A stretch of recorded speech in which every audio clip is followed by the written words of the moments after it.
Bonjour à tous, merci d'être toujours aussi nombreux pour ces cafés littéraires. On a la chance et le plaisir d'accueillir Nicolas Lebel sur cette scène à l'instant. Bonjour. Merci d'avoir répondu présent pour ce salon, Nicolas. Merci à toi, Bob. Et merci aussi d'avoir répondu présent pour cette petite interview. On n'a que 10 minutes, malheureusement, pour parler de ton livre qui peut-être nécessiterait un petit peu plus de temps, tellement il est génial. Comme on cherche à chaque fois à trouver la meilleure biographie possible pour les auteurs qui nous rendent visite, j'ai pioché un petit peu à la droite, à gauche, sur les blogs, sur les sites, sur les pages officielles, etc. Et j'ai trouvé une biographie qui est absolument géniale et que, à mon avis, j'attribue à la plume de Nicolas Lebel. Et quand je vais vous lire cette biographie, vous allez déjà avoir une bonne idée du personnage et de son humour et de la façon dont il écrit. Ensuite, on rentrera dans l'ouvrage lui-même qui s'appelle « Deux cauchemars et deux feux ». Voilà à peu près ce que ça donne.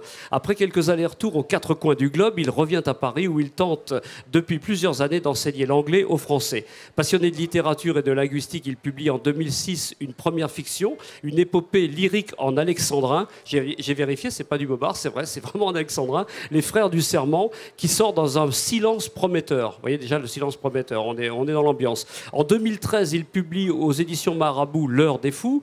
Puis en 2014, Le Jour des Morts, deux romans policiers caustiques où histoire, littérature et actualité se mêlent. Des romans noirs qui interrogent et dépeignent la société française contemporaine avec humour et cynisme, dont le ton est souvent engagé et le propos toujours humaniste. Ça, c'est pas drôle et c'est vrai. Mais la suite est plus drôle. Par ailleurs, soucieux de devenir le plus grand batteur de métal de la planète avant sa mort, Nicolas Lebel apprend à dompter sa batterie depuis 4 ans sous les encouragements de ses voisins. Là, déjà, on a un peu plus de doutes. Adepte de Côte-du-Rhône et de whisky Islay, l'auteur s'astreint à des dégustations régulières parce que rien de grand ne se fait sans rigueur et discipline. La photo et les sports de combat achèvent de remplir un emploi du temps saturé. Je crois que tout est dit. Vous voyez à peu près le ton du personnage qui arrive dans son œuvre à mêler des sujets de fond vraiment sérieux, puisqu'on va en parler tout de suite, avec ce ton caustique, cet humour, ce décalage et ce deuxième degré avec je vous dirai tout à l'heure quelques dialogues qui sont vraiment croustillants et c'est ça du début à la fin. Je sais que c'est un exercice difficile et que c'est un bouquin compliqué celui-là. Est-ce que malgré tout, sans en donner un pitch complet, on peut déjà le situer, le cauchemar, Deux cauchemars et deux feux, donc qui rappelle un petit peu la guerre civile en Irlande? Alors tout à fait. D'abord un petit mot sur ma biographie. Je ne renie rien. Tout est vrai, hein, surtout le passage sur le whisky et le Côte-du-Rhône. Ah non, ça on n'a pas douté une seconde. Pour parler du roman, c'est la 4e enquête du capitaine Merlicht et de son équipe. Personnages donc, qui me suivent depuis presque mes débuts dans l'écriture. On les retrouve ici aux prises avec le conflit nord-irlandais qui s'invite à Paris à l'heure où l'on retrouve un cadavre dans un pub parisien. On est en plein état d'urgence, qu'un groupe terroriste s'invite à Paris, je parle de l'IRA. Bien évidemment, ça va faire des vagues dans le commissariat et on va demander à Merlicht de rapidement juguler cette affaire, de s'en occuper rapidement. C'est sans compter sur l'apparition d'un tueur qui revient du passé, le croque-feu, et qui va semer des incendies aux 4 coins de la capitale, après avoir sévi pendant de longues années en Irlande du Nord. D'où le titre d'ailleurs de Cauchemar et de Feu, à cause de ce croque-feu. Pourquoi l'Irlande du Nord? Vous avez un rapport avec cet endroit-là? Vous avez vécu là-bas? Alors j'ai une vraie affection pour l'Irlande, hein. J'y ai habité pendant pas mal de temps. J'ai eu l'occasion d'y bourlinguer aussi, un pays où il n'y a pas de Côte-du-Rhône, mais une bière très agréable. Petite faute de goût peut-être? Quelques whisky, oui, voilà, mais même s'ils sont pour la plupart plutôt écossais. Mais un pays que j'ai rencontré grâce à la musique au départ, ado.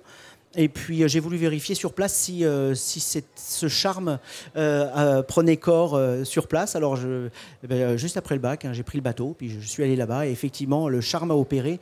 Je crois que tous les Français qui ont mis un pied en Irlande sont tombés sous le charme. Il y a une vraie magie. Et puis derrière, il y a une culture, une histoire, et puis une histoire qui est plutôt tragique et noire, puisque c'est quand même une île qui est partagée en deux depuis une guerre civile fratricide. Voilà.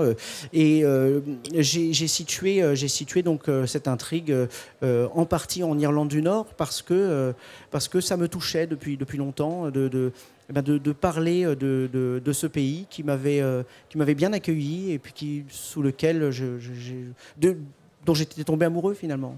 Alors, un sujet de fond, on l'a compris, assez grave, qui s'inscrit dans l'histoire, qui est quelque chose de sérieux, qui fait aussi résonance à ce qui se passe à l'actualité. Donc là, déjà, il y a un double, un double effort, si on peut dire, dans cette présentation. C'est que ça parle à la fois de ce qui s'est passé, mais de l'état actuel de notre monde, de notre société, des différentes crises qu'on traverse. Alors tout à fait. Lorsque j'ai eu ma maison d'édition pour pitcher ce roman dont ils ne savaient rien, je leur ai dit, écoutez, je vais parler, ce roman parle d'un jeune homme qui, sous la houlette d'un religieux, se radicalise et se met à poser des bombes. Donc il y a eu un long silence au téléphone. Et je leur ai dit, on est en Irlande du Nord en 1966. Donc là, déjà, ils ont soufflé un petit peu. Bien sûr. Mais bien évidemment, je voulais, était-ce une catharsis ou un exorcisme, parler des attentats qui nous avaient frappés de plein fouet en 2015-2016 et de manière personnelle. Et peut-être indirecte aussi, parce que c'était encore très très chaud. Dans les mémoires, dans les corps, on avait été frappés assez durement. J'ai préféré détourner, plutôt que de m'attaquer à un problème djihadiste que finalement je connais mal, détourner l'attention pour parler d'un combat ailleurs. Bien évidemment, parler d'un terrorisme religieux. La même thématique quand même, bien sûr. Donc on l'a compris, un sujet de fond très sérieux. Et alors après un traitement, au fil des pages, où là on se demande si on n'a pas d'un seul coup, on est passé dans une autre dimension, on est plutôt du côté d'Audiard, avec des dialogues complètement psychédéliques, et un personnage, c'est le capitaine Merlich, j'allais faire un lapsus révélateur qui m'a fait penser à Merlot. Vous savez, cette femme-là, le capitaine Merlot, que j'adore, qui est complètement délirante, il y a un rapport, vous avez voulu ça ou c'est un hasard? Comment ça s'est né? Pas du tout. En fait, Merlicht, ce sont les derniers mots de Goethe sur son lit de mort. Plus de lumière. Je trouvais intéressant de nommer comme ça ce personnage qui allait finalement apporter la lumière dans des zones d'ombre. Les zones d'ombre, c'était d'abord ses enquêtes, effectivement. Mais aussi ça apportait un peu de lumière à un moment où j'allais aborder des problèmes sérieux, souvent graves dans notre société. Bon, le premier est sur les SDF, par exemple. Voilà, celui-ci parle du terrorisme et des attaques. Donc des sujets que je ne tenais pas à traiter à la légère. Pourtant, voilà, je crois qu'il faut aussi qu'on sorte la tête de l'eau et je ne suis pas pour asphyxier mon lecteur.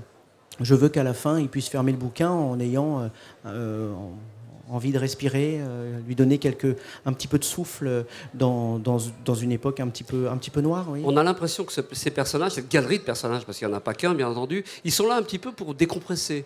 On traite d'un sujet sérieux et on en traite de manière presque comique par moments. Ce Merlich, il apporte peut-être la lumière, étymologiquement parlant, mais en même temps, il est un peu iconoclaste. Hein.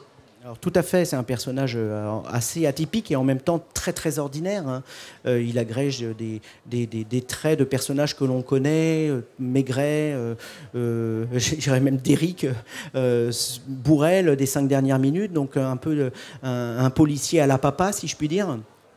Mais en même temps, effectivement, c'est un personnage qui est un petit peu bourlingué, hein, qui en a vu, et ça lui permet aussi, peut-être pour ne pas sombrer,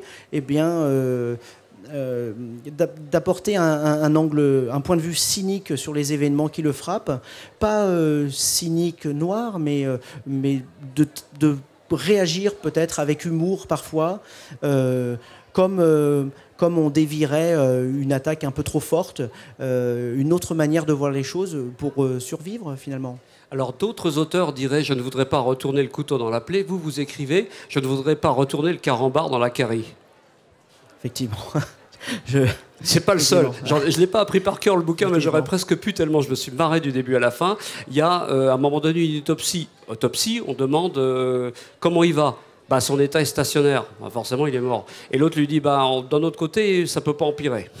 C'est sûr, il est mort. Où est-ce que vous allez chercher ce genre de truc? Je ne sais pas, je crois que je suis bizarre. C'est ça.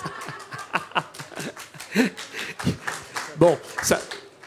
Rien que ça donne envie de lire son bouquin, non? Alors, non, mais sérieusement, pour le côté humour, le côté parodique, humoristique, c'est quoi les sources, alors, du coup? C'est ce cinéma, là, de romans noirs parodiques, de films noirs parodiques? Les tontons flingueurs, les barbouzes, ce genre de trucs? Encore une fois, moi j'ai une humeur plutôt joyeuse. Je crois que les gens qui me rencontrent voient que j'aime bien plaisanter et puis prendre la vie avec une certaine légèreté. Ça ne veut pas dire que j'ignore ce qui se passe. Au contraire, je me documente beaucoup. Je suis l'actualité copieusement.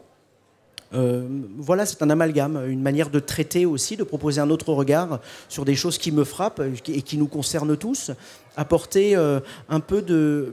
disons, un point de vue nouveau sur cette actualité sinistre, c'est peut-être un moyen aussi de nous confronter, d'accepter d'y faire face, et de la combattre et puis de se relever. Voilà ce que j'essaye de faire. Voilà un homme riche de tas d'idées, avec un beau langage aussi, parce que c'est vrai que des polars, j'en lis des paquets, et puis c'est souvent écrit un petit peu avec les deux mains gauches. Là, c'est super bien écrit, drôle, humoristique, avec un vrai fond. Je vous propose, si vous avez envie de continuer cette discussion, d'aller le voir directement sur son stand, qui est juste derrière, là, diamétralement. Il est sympa comme tout, il va venir vous répondre à toutes les questions que vous voulez lui poser, évidemment dédicacer ses ouvrages. On le remercie et on l'applaudit. Merci à tous.